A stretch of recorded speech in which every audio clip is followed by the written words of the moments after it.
I'm a robot vacuum cleaner, so yeah, I got one gig. I suck up dirt, so pardon my inferiority complex about Geico, who does so much more. Like, not only could they save their customers money on car insurance, but they got fast and friendly claim service too, and an award-winning mobile app.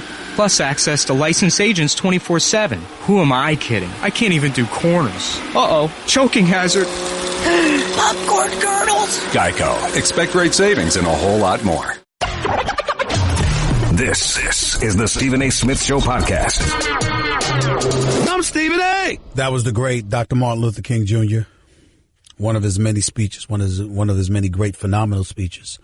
You're listening live to the Stephen A. Smith Show right here on ESPN Radio. Number to call up as always is 888-729-3776. That's 888-SAY-ESPN. It's Dr. Martin Luther King holiday. It's his birthday, and on a day like today, federal holiday, we want to take a moment to pay homage to this great man, greatest civil rights leader I've ever known, and that is the case for most of us as well, by the way. So you'll be hearing excerpts from some of his great speeches throughout the show today, as has been the case for the first hour of the show. Again, you're listening live to Stephen A. on ESPN Radio. 888-SAY-ESPN's number to call up. That's 888-729-3776. No matter what the weather is outside, you can always brighten the day with 1-800-Flowers.com. When you order a dozen multicolored roses for only $29.99, you'll get another dozen absolutely free. Just go to 1-800-Flowers.com/ESPN. Going back to the discussion about the playoffs and about the Pittsburgh Steelers in particular, I want to say a couple of things. Number one, Mike Tomlin, Keith Butler, defensive coordinator, and others did not do a great job. Matter of fact, it was a relatively poor job. It's undeniable. Because it's not just about what transpired on the field. It's also what transpired in terms of guys running their mouths. Mike Mitch, free safety for the Pittsburgh Steelers, ran his mouth it was publicized for running his mouth on far too many occasions. He got on me on Twitter, essentially saying that he expected me to know the facts journalistically because the quote that everybody was lending towards him rather, was a quote that he gave to a reporter weeks earlier asking about Ryan Shazier. Fair enough, if that is the truth. But from my understanding, those weren't the only quotes that he attributed towards looking forward to playing New England and ultimately looking past Jacksonville. And that's what I got on him about. Not to mention the fact that Teddy Bruschi, Ryan Clark, and others got on him for opening his mouth. He didn't send any tweets towards them. They're Super Bowl champions. And they were looking at a guy and saying, what the hell are you doing? And that's all I said. But he is a damn good player, even though he got raked through the coals by Rob Gronkowski a few weeks ago. But that's neither here nor there. Here's the bottom line. The Steelers defense got shredded by Blake Bortles yesterday. And apparently myself, Teddy Bruschi, and Ryan Clark weren't the only ones who took offense to Mike Mitchell opening his mouth, along with Le'Veon Bell opening his mouth. Steelers guard David DeCastro says he's not happy. This is according to Ed Boucher for the Pittsburgh Post-Courier. David DeCastro not happy with a few teammates disrespecting Jaguars. Quote, it's embarrassing. It really is. It just blows my mind. They beat us 30-9. We played like crap, and we want to talk about New England? More Steelers DeCastro and teammates talking Patriots before they played the Jags. It's just stupid. It's just not what you do. You don't need to give a team like that more bulletin board material. But not only did they take those comments that way, did a teammate like Mike Mitchell take those comments that way? Look at who else took the comments that way. The Jacksonville Jaguars. In the aftermath of beating the Pittsburgh Steelers yesterday, these are the tweets put out by various members of the Jaguars. Will Graves, this is a reporter, he's got a Will Graves for AP, the Associated Press. This is a quote that he tweeted from Jalen Ramsey. I was wondering why they were so confident because we stomped their ass last time. We knew we was going to do the same thing this time. We were confident coming into the game. I can't tell you why they were so confident, but that went out the door real quick. Barry Church, according to Will Graves. All we did was feed on a few that everybody was providing. The media, everybody was talking about how they're going to run through us. It's not going to be like last week. Blake Bortles this, Blake Bortles that. All he did was dominate their defense. J.P. Shadrick quotes Jalen Ramsey. They asked for us and they got us. Let's keep it real. We should have blown them out. Rick Walsh. I think it's KDKA. I think this is a television station. Jacksonville players outside their locker room yelling, "Where's Mike Mitchell? I want to see Mike Mitchell right now." Dan Graciano for ESPN. Black Jaguar players could be heard in the hall shouting, "Where's Mitchell? Bring Mike Mitchell out here." Tim Benz. Some guy named Tim Benz. Jackson on Bell's tweet, Le'Veon Bell, because remember, he was talking about them too. They said they were going to be in Boston. So I guess they're going to be in Boston watching us. We'll send them Jags jerseys so they can support us. More Tim Benz. Calais Campbell on the Steelers. Hey, look, they're a great team. And then Marcel Darius jumps in and said, "Stop saying they are a great team. They just got their ass whooped." Am I inaccurate now, Mike Mitchell? None but respect for you, your game. But you didn't show up last night, yesterday afternoon. Neither did the rest of the Steelers defense. Y'all gave up 38 points to Blake Bortles. I'm going to say it again. 38 points to Blake Bortles. 38 points to Blake Bortles. And Blake Bortles had a good fourth quarter, 5 of 6 for 120 yards during one stretch. Blake Bortles showed up. He shows up like that against New England. Jacksonville can win this AFC Championship game because against New England and Tom Brady, you want to know his kryptonite? Send 4 rushes. Don't blitz. Send 4 to apply the pressure. Drop the other 7 in coverage. With that speed, that athleticism, and the hitman that they've got in their secondary, I got news for you. Jacksonville can make Sunday nightmarish for Tom Brady and the New England Patriots if the Patriots ain't careful. Here's the difference. The mistakes that Mike Tomlin and his staff made through this game, chances are Bill Belichick, Matt Patricia, and the crew ain't going to do that. They're going to dot every I, they're going to cross every T, and they're not going to underestimate anybody. As Teddy Bruschi came on First Take last week, my show on ESPN every weekday from 10 a.m. to noon Eastern time, when he came on the show and said last week, he said, Bill Belichick encourages his team, spray the perfume.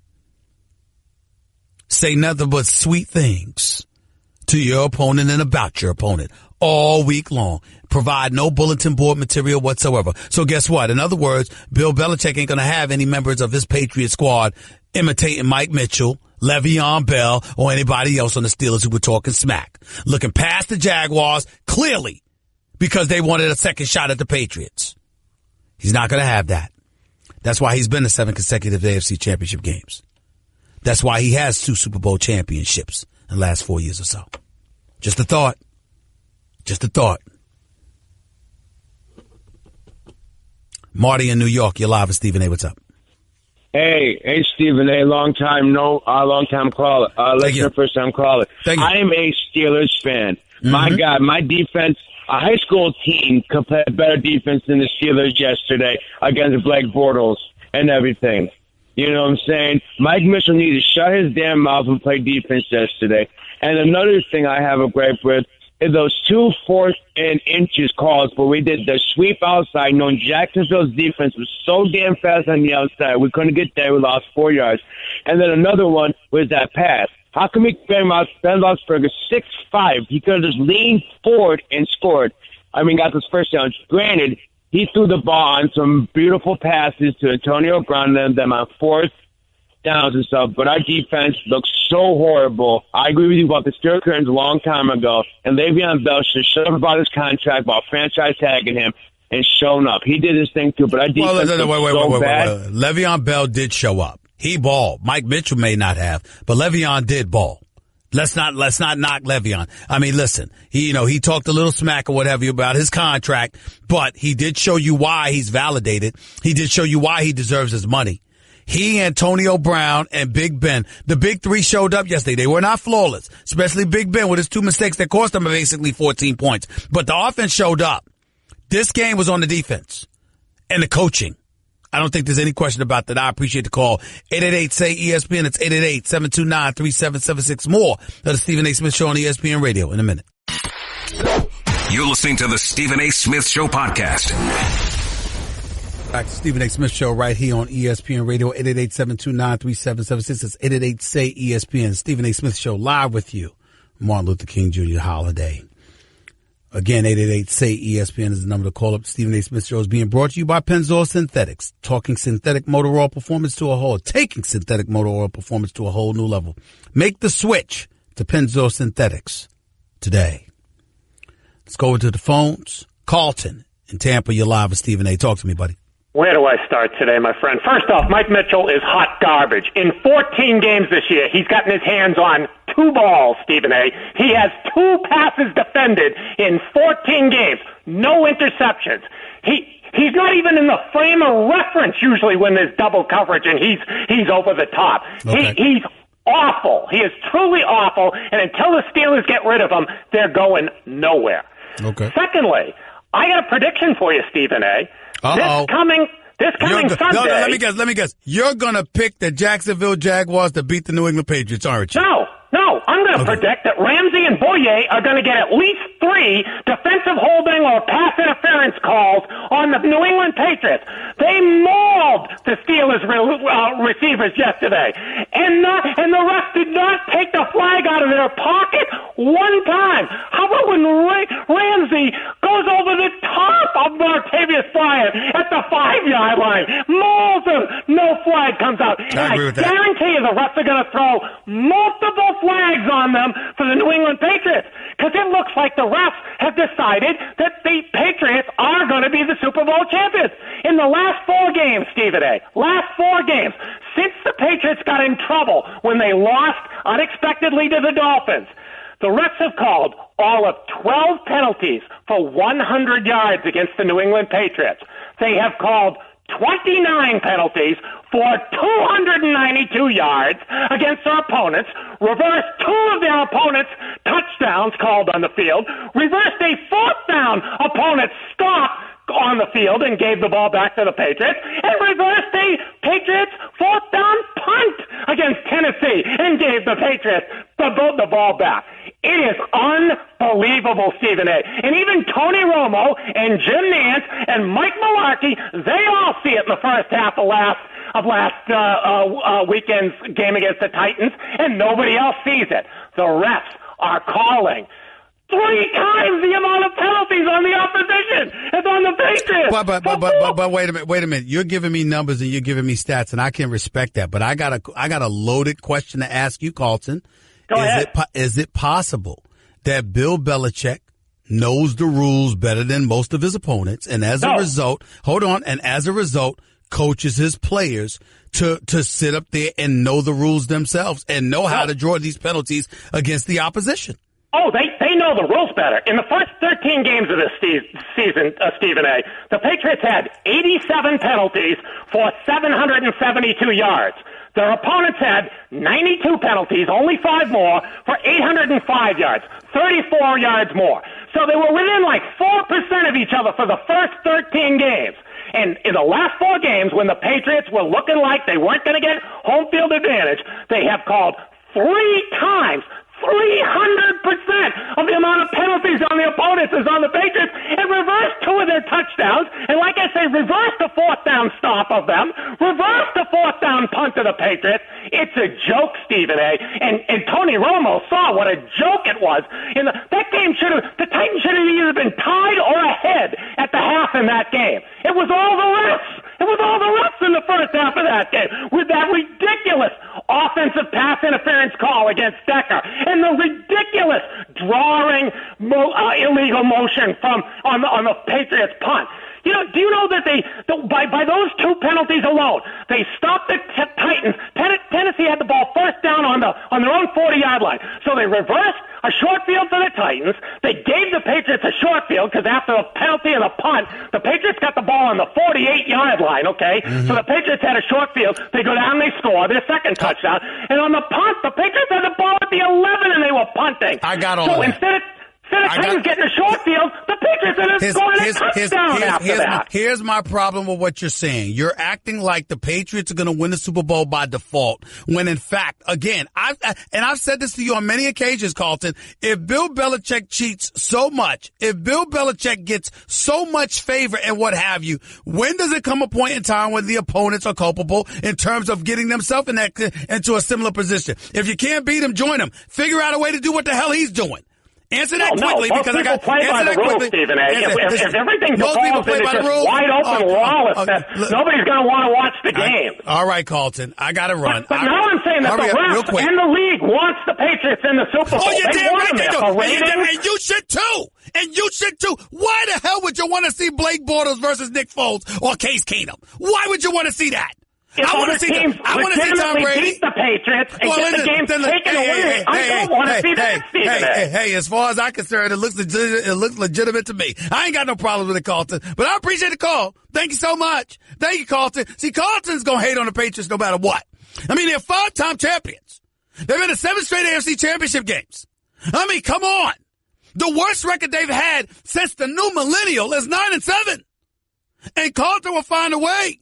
Now, it doesn't mean that there's no legitimacy. Spygate, Deflategate, we get all of that. We understand the impetus for his ire. We get it. But I mean, my God, at some point in time, what, Bill Belichick's cheating? That's your answer to everything? Or Bill Belichick's the only one cheating? That's your answer to everything? No, Carlton. He's better than everybody else. He's better. He knows every trick. He knows every rule. He knows how to go right up to that line without touching that third rail. Most times anyway. That's just the way it is. We can act like we don't know, but it's the truth. Ain't no getting around it. Steven in Ohio, talk to me. Hey, Steven. Go ahead, buddy. Yeah, man, I tell you what, Carl, you gotta stand back when, just like you stood back and watched the great Iron Curtain. You know, you just like, wow, what a great team. You know, what great players. Yeah. You know? And Belichick, I like Belichick. I liked him when he was with the Browns. I like what he did with the Browns. And when he went to the Patriots, I followed him. He's good. He's a good coach, and I love the way he runs that locker room. He's great.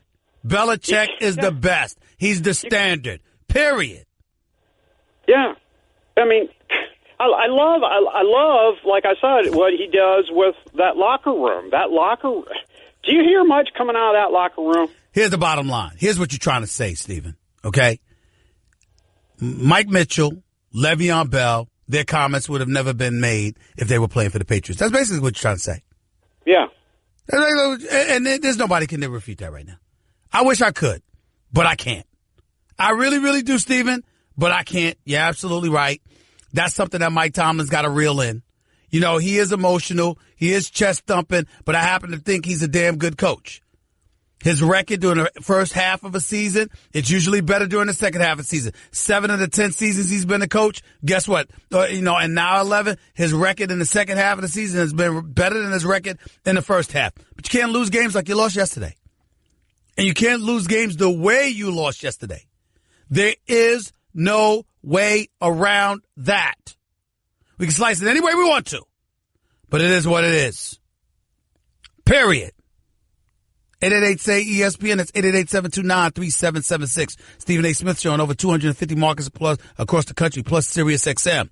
You'll continue to hear us, even though in New York you might be hearing something about the Knicks. Stick around. It's Stephen A. Smith Show, ESPN Radio. Guess what? You're in the middle of the Stephen A. Smith Show podcast. Damn it, I mean it! Stephen A. Smith Show right here with you on ESPN Radio. More excerpts from great speeches by Dr. Martin Luther King Jr. This is his holiday. So obviously that's why you're hearing from the greatest civil rights leader, as far as I'm concerned, ever. Number to call up as always is 888-729-3776. That's 888-SAY-ESPN. ESPN Radio is presented by Progressive Insurance, with insurance for cars, home, boat, motorcycles, RVs, and commercial vehicles at 1-800-PROGRESSIVE and Progressive.com.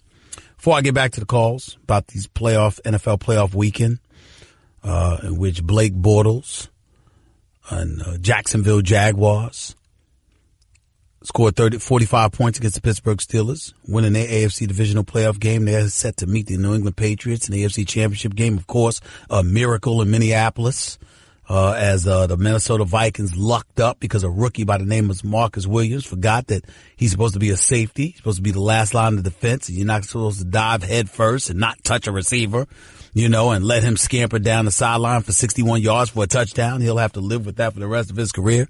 That's something that we've been talking about, and we will continue to talk about. But we also need to talk a little bit about tonight's game. at Quicken Loans Arena in Cleveland, Ohio, where the Cleveland Cavaliers are getting set to host the Golden State Warriors, the reigning defending NBA champions who beat Cleveland in the finals. I'm looking at the Golden State Warriors. Steph Curry returned Saturday night, 127-125 thriller at Toronto. DeRozan dropped 42 points. He's really, really improved his shooting, even though he shot 0 of 4 from three-point range. He hit 17 of 31 shots, finished with 42, but it still wasn't enough to beat the Golden State Warriors. Klay Thompson, he dropped 26. Kevin Durant had 25. Steph Curry dropped 24. Only took 12 shots, hit 6 of 12 from the field, 2 of 7 from three-point range. In the end, what it comes down to is that the Golden State Warriors is something that they're doing that I haven't paid attention to. Ladies and gentlemen, I understand that their record is 35-9. Okay? Do y'all know that the Golden State Warriors haven't lost 2 straight all season long? And think about this. They lose the opener to Houston. They beat New Orleans. They lose the third game of the season to the Grizzlies. They win 3 straight. They lose to the Pistons. Okay? They lose to the Pistons. And then the next thing you know, they go from 4-3 on the season to 11-3. They win 7 straight. They lose to the Celtics. They win 2 straight. They lose to Oklahoma City. They win 2 straight. They lose to Sacramento. Okay? And when they lost to Sacramento, their record was 15-6. The next thing you know, they're 26-6. They win 11 straight. I mean, this is what they do. They lose to Denver. They win 2 straight against Cleveland and Utah. They lose to Charlotte. And what do? They win 5 straight. They lose to the Clippers the other night. They win 2 straight. And they lost to the Clippers, by the way, when they gave up 50 to Lou Williams. I mean, well, can we just do away with the 6th Man of the Year award right now? Just give it to him. For the Clippers, Lou Williams. Just give it to him. It's his. It belongs to him. Nobody else needs to waste their time. With what he's doing coming off the bench for the Clippers, and with the bevy of injuries that they've had, Blake Griffin can't stay healthy. DeAndre Jordan just twisted his ankle. Austin Rivers was hurt. Lou Williams keeps going. Keeps going. Just give him the 6th Man of the Year award right now. But getting back to tonight's game, this game should matter to Cleveland. I'm a person who believes it should matter. It's not just another regular season game. And here is the reason why. If you're talking about just LeBron, it don't mean much. LeBron's going to be LeBron.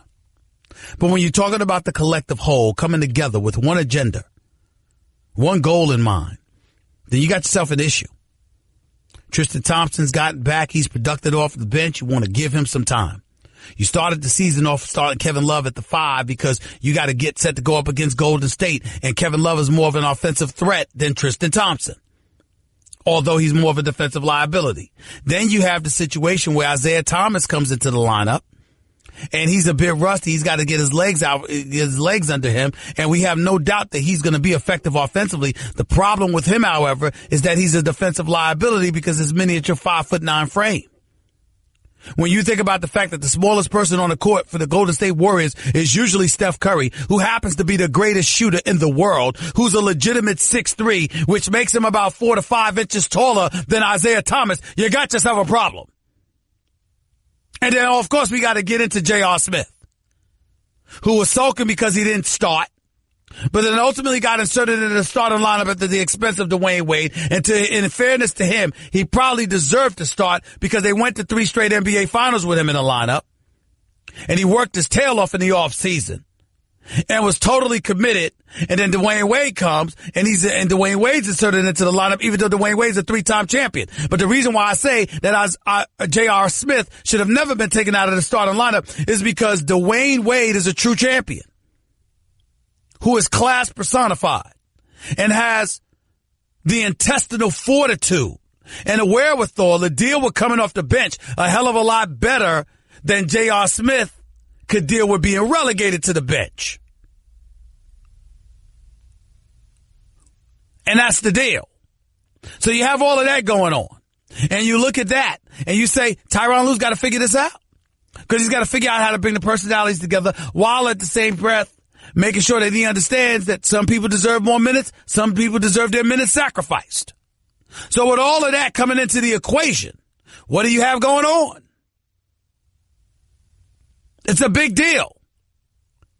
And going up against the Golden State Warriors when you're in the midst of a 3-game losing streak, having lost 7 of your last 9, 8 of your last 11, and you've given up over 100 points to opponents on 30 of the 41 occasions you've had a game this year, or 31 of the 42 occasions, whatever it is. You ain't playing defense. And what do you think's going to happen to the Golden State, to the Cleveland Cavaliers if they don't play defense tonight? Lord have mercy. Now, in fairness to Cleveland, I was there a couple of years ago when Golden State was up by 43 on them in Cleveland and beat them by about 34. That season, Cleveland won the championship. So in fairness to them, I understand people's thought process about a regular season game does not make a championship, and that is fair. The flip side, however, is this. You're not the team that you once were because Kyrie's gone. Crowder's there. Isaiah Thomas is there now. Derrick Rose is there now. And your chemistry is disrupted. You got to figure out a way. And guess what? It ain't just on Tyronn Lue. It's also on LeBron James. It's his team, right? They're your guys, right? You are the leader, correct? This is what comes with it. We'll see what they do tonight. I think it'll be a nail biter. I really, really do. But we shall see. 888, say ESPN. It's 888-729-3776.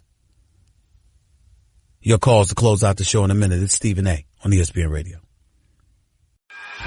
Guess what? You're in the middle of the Stephen A. Smith Show podcast. Damn it, I mean it! Well, I hope I can make him proud or made him proud. Just taking what he was able to, give to us and, give us that type of empowerment, give us that type of strength to be able to go out and talk about things that really matter, and be able to live for something that's more than you as an individual. So hopefully I will be one of those guys that would make him proud. Hopefully I'm making him proud still with him looking down on us. The guy in control has given people in racism, in negative racism, an opportunity to be out and outspoken without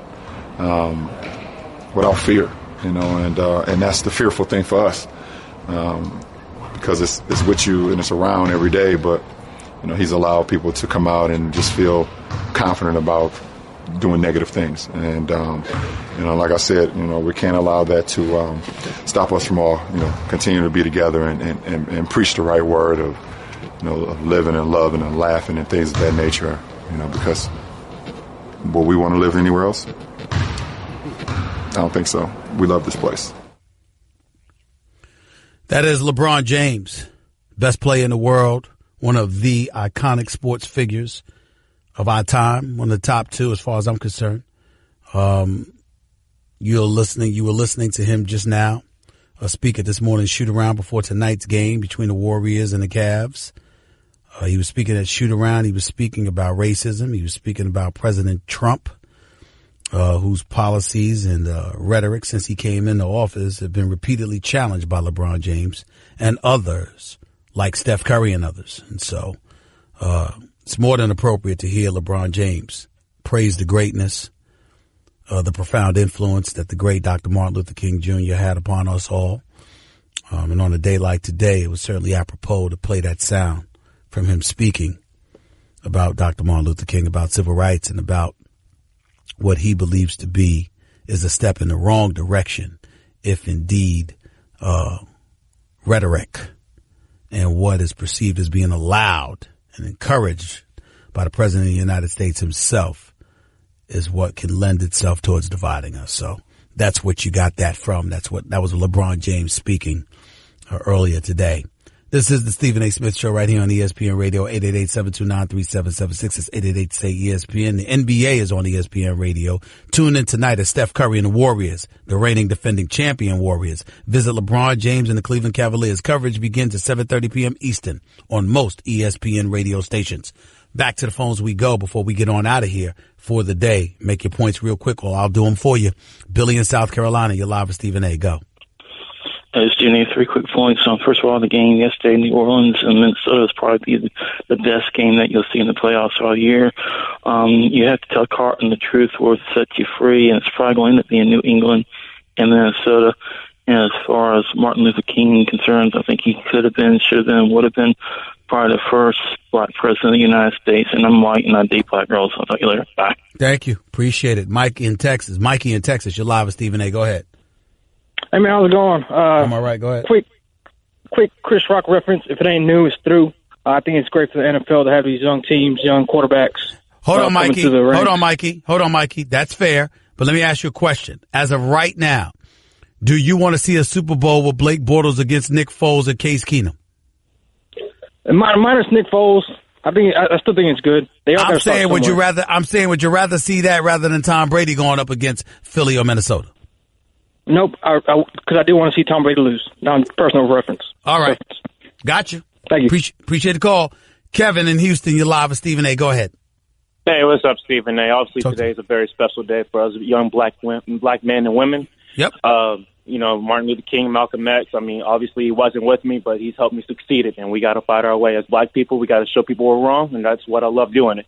But getting into my Steelers, oh man. That Phil Curtin defense was a mistake, and I hated it so much, Stephen A. Less than 24 hours ago, I feared, and I was getting ready to cry. I get Mike Mitchell. I saw his comments on First Take. I saw what he said.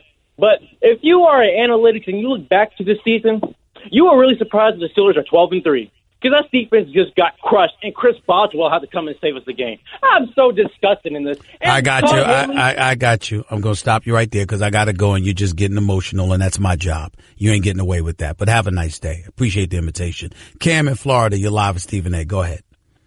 Hey, Stephen A. I'm just calling to say about the Eagles. I feel like this is a season that's pretty much full circle. This last Super Bowl run we played the same two teams.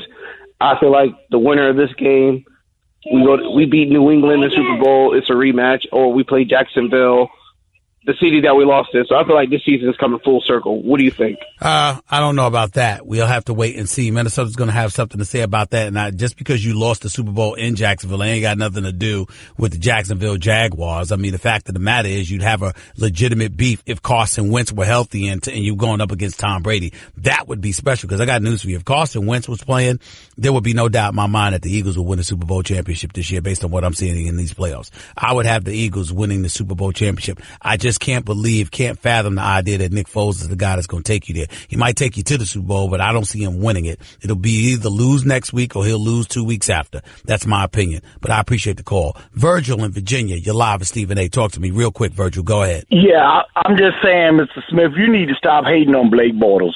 You don't have to be an elite quarterback in the NFL to be successful. You don't have to be an elite quarterback to win the Super Bowl. Need I say Lynn Dawson? Need I say Jim McMahon? Need I say Trent Dilfer? Yep. Need I say Doug Williams? You don't have to be Stop right there. I did not say you have to be elite to win the Super Bowl. A matter of fact, Jacksonville is a legitimate threat. What I said was, if you had the chance to see Blake Bortles against Nick Foles or Case Keenum or Tom Brady against one of those elite defenses in the NFC, what would you pick? That's what I said in terms of what you'd rather see, not whether or not Blake Bortles could be the quarterback that gets it done for you with an elite defense. Understand the difference, learn to listen, and call me back tomorrow when you inhale and fully comprehend what the hell I said. I got to get on out of here for the day, but thank y'all for being with me. I'll be back in 22 hours right here on the Stephen A. Smith Show, ESPN Radio. Until then, peace and love. That's just a sample of what you'll hear on the Stephen A. Smith Show. Weekdays at 1 p.m. Eastern on ESPN Radio and the ESPN app. I just saved hundreds of dollars by switching to Geico. I feel like I'm on top of the world. Disclaimer, you will not be transported to the top of the world. In the unlikely event you find yourself at the Arctic Circle, seek shelter from the elements immediately to avoid frostbite and or hypothermia. Geico will not be responsible if you find yourself in a cave or crevasse with a lonely abominable snowman, who in all likelihood will force you to play games including but not limited to Go Fish, charades, Chinese checkers, or his personal favorite, Red Rover, send Yeti on over. Geico is not liable for any damages, either physical or emotional. Geico. 15 minutes could save you 15% or more.